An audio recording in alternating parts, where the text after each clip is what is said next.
L'actu à l'Ouest, le rendez-vous média, chaque jeudi sur Sun. Direction le port de Nantes-Saint-Nazaire et ses environs ce jeudi dans notre rendez-vous média à la découverte d'une enquête sur les conditions de travail qui questionnent et la vétusté de plusieurs sites industriels des alentours. Un dossier publié ce mois-ci par Splendid Média d'investigation et d'enquête journalistique breton. Une enquête que vous co-signez, Samy Archimède, bonjour. Bonjour. Vous êtes donc journaliste, vous avez enquêté avec Itzel Marie Dias sur ce dossier qui est publié en 2 volets sur splendid.org. Un premier volet consacré aux conditions de travail très précaires, on va y revenir sur le site des chantiers de l'Atlantique, chantiers d'où sortent entre autres les méga paquebots de croisière mais aussi des bâtiments militaires ou des bateaux nouvelle génération.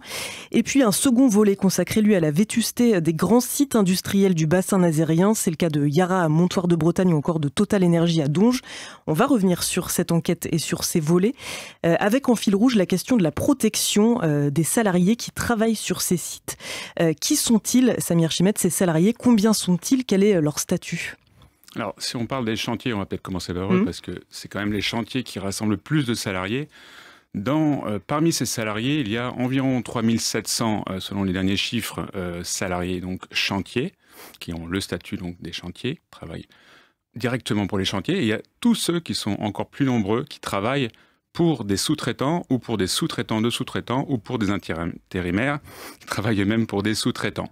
Donc nous, on s'est intéressé particulièrement à cela, puisqu'on a découvert, on l'imaginait déjà, c'est le cas dans d'autres industries, que ces salariés sont les plus touchés, les plus à risque, on va dire, par rapport aux expositions auxquels ils peuvent, les produits auxquels ils peuvent être exposés. Donc voilà, on s'est intéressé aux sous-traitants en majorité.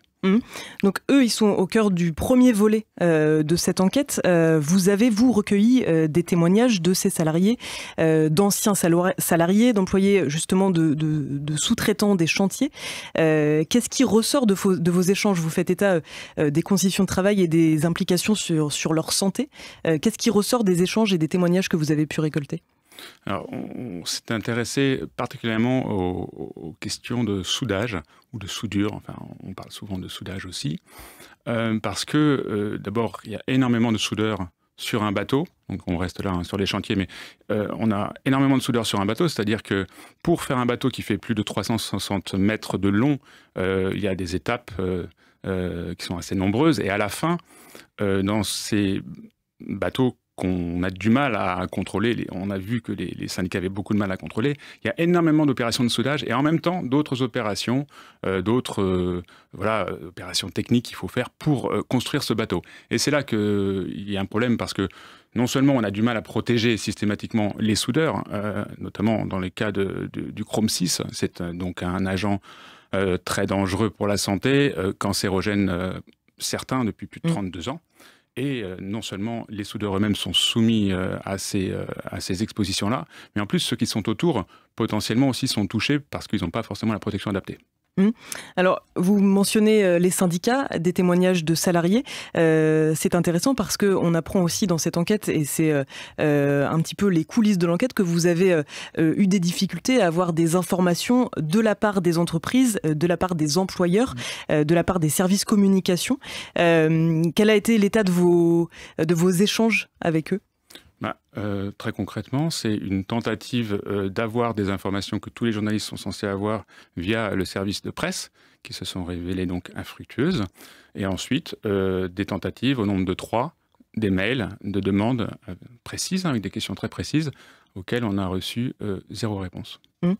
Alors, vous faites aussi un focus, et c'est en lien également sur le fait que, vous l'avez mentionné, le recours à la sous-traitance est très développé au chantier de l'Atlantique, ce qui est aussi lié au fait que les responsabilités sont diluées et que les employeurs se renvoient la balle. C'est ce qui est ressorti aussi de votre enquête? En fait, c'est un vieux système qui date de... On ne peut même pas vraiment dire de quand il date. On peut dire qu'il date probablement d'au moins une trentaine d'années. Puisque dans les années 90, déjà, il y avait des sous-traitants. Sauf que ça s'est accéléré. On a donc notamment parlé d'un document qui est disponible sur notre site. Un document qui montre qu'en 2001, la direction des chantiers crée ce qu'ils ont plutôt appelé un montage exotique, voilà. tellement c'est étonnant comme formule que j'avais du mal à le retrouver, où donc on organise cette sous-traitance. C'est aussi une question qui est posée dans le deuxième volet, qui lui va s'intéresser aux usines Yara et Total qui sont dans la même zone, dans le bassin nazérien, qui sont des sites classés Seveso seuil haut, donc qui présentent des risques d'accidents majeurs. Là, il est question d'usines vétustes, de raffineries vieillissantes, avec des mises en demeure, des pénalités de la part de l'État et de la préfecture, où là aussi vous recueillez des témoignages de travailleurs sur place qui font état de cette détérioration, de cette usure des équipements? Oui, c'est le paradoxe. On a des entreprises Seveso, seuil haut, donc le plus haut niveau de contrôle possible par les services de l'État. Donc ils font ce travail-là, on ne peut pas dire l'inverse. Le problème, c'est que ces usines, comme vous l'avez dit, sont vieillissantes. Et si on prend le cas de Yara, je pense à un salarié qu'on a rencontré, on a eu beaucoup de mal à avoir des salariés qui ont envie de parler, qui acceptent de parler de manière anonyme. On en a trouvé un et qui a passé 18 ans donc, en tant que sous-traitant. Il nous décrit donc les conditions de travail dans un environnement complètement enfumé avec des poussières qui sont dangereuses pour la santé. Donc c'est vrai que c'est très compliqué. Et une question en fil rouge, que font ces entreprises et ces grands groupes industriels pour protéger leurs salariés? Est-ce que vous avez des éléments de réponse, ou en tout cas ce qui est ressorti aussi de vos échanges avec les travailleurs? Voilà, honnêtement, rien de bien convaincant. Là encore, on peut retrouver la réponse de Yara, qui a eu au moins l'honnêteté de nous répondre. On ne peut pas dire l'inverse. Mais nous, quand on confronte les réponses de Yara aux témoignages précis, avec parfois des photos, on ne parle pas des mêmes conditions. Ouais. Alors, il y a des lueurs d'espoir, en tout cas c'est le terme employé à la fin de ces deux volets, qui sont plutôt liés au rapprochement des syndicats et de la protection des travailleurs avec les associations de riverains, qui sont bien évidemment eux aussi concernés et touchés par ces pollutions. Ce sera l'objet du prochain volet à paraître?